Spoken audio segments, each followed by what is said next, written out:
welcome back to my YouTube channel, and this video is specifically for those who are aspiring for ICMR STS research proposal. And in the beginning of my MBBS journey I really didn't know anything about it, but now I can possibly say how I did it, how I received the certificate of ICMR STS.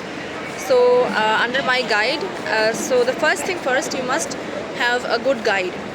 Now I will give the details how to find a good guide and other points, but first let me jot down the important points. Like, you have to find a good guide, and this ICMR STS is just for the first and second year people. I think the third year is also allowed for this ICMR, but I think fourth, just check the website out. But as far as I know, final year students, that means third prof part 2, and the interns are not allowed from, I think, this year.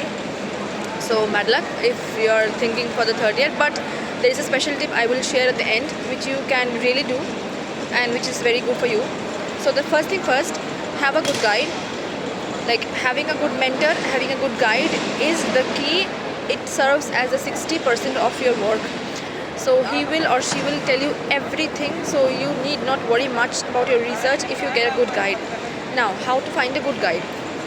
Point number 1, a guide should be such that she or he has some ICMR research proposals under his name or her name in your previous, you have to find out previous seniors who have got some of their research proposals accepted from that particular guide.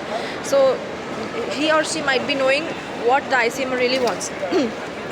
Now, most of the times the preclinical or the paraclinical people are much more into the research work, as you might know, because the clinical subjects like medicine, surgery, that is a very hectic place. So most of the guide are not that much interested into research, or even if they are mostly postgraduate level, or they will not entertain much of your they will not give that much of time as much you might be needing if you are really new into the research, as I was. So I think the best part is you should go and approach the preclinical, like anatomy, physiology, biochemistry, pathology, pharma, micro. Community medicine is a perfect example where you can really find out good people, because they are always into research, surveys, and yeah. So that was about the department, and forensic medicine also. But you must also check out the clinical subjects in case you find out good people there who will really guide you in case you're lucky. And the next part is to find the guide. Now in colleges it depends, because in our college most of the teachers are very approachable and very helpful. However, the best part is you can really approach your senior or someone who has read under that professor, or your postgraduate trainee seniors. They can really say that who is much more approachable in that case. Please just don't it's a very good habit to go and ask and build a good rapport with your seniors and good professors, but just don't jump and ask, because they might not be they might not open up clearly to you. So but the postgraduate trainee will know the thing, so go and ask them first.